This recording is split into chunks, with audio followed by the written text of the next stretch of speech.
What's up, everyone? Welcome to the video. Today we're going to take a look at how to replace the battery in this Nissan Murano remote key fob.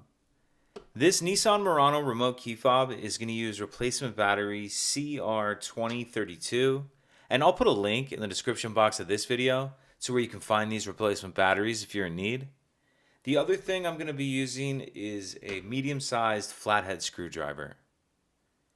So the first thing I'm going to do is grab the key fob and remove the emergency key that's in the bottom of it.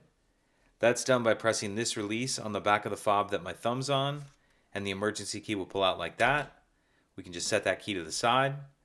Now if we grab our screwdriver and we take a look at the bottom of the key fob, you can see there's these two notches that the end of my screwdriver's on, one right here and one right here. So ideally you want to use a size screwdriver that's as big as it can be but still fit in those notches, because what I'm going to do is take my screwdriver and push it in the notch all the way like that. Then I'm just going to twist it. You can see it starts to open it. Come over here and same thing. Then once you get that end started, you can just kind of carefully and slowly run your screwdriver down the center of that crack like that. Then once it's far enough apart, go ahead and pull it the rest of the way off with your hands. In the back half of the case, we see our battery right here. There's a little bit of a cutout in this holder that'll allow you to get something under the edge of the battery. Get it out of that little holder.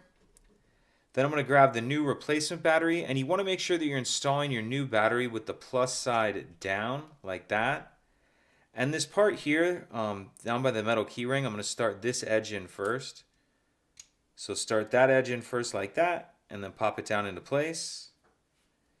Then we can snap the two halves back together, slide our emergency key back in, and that's it. If you could take a second to like and subscribe, it helps us out, and I'd appreciate it. Thank you.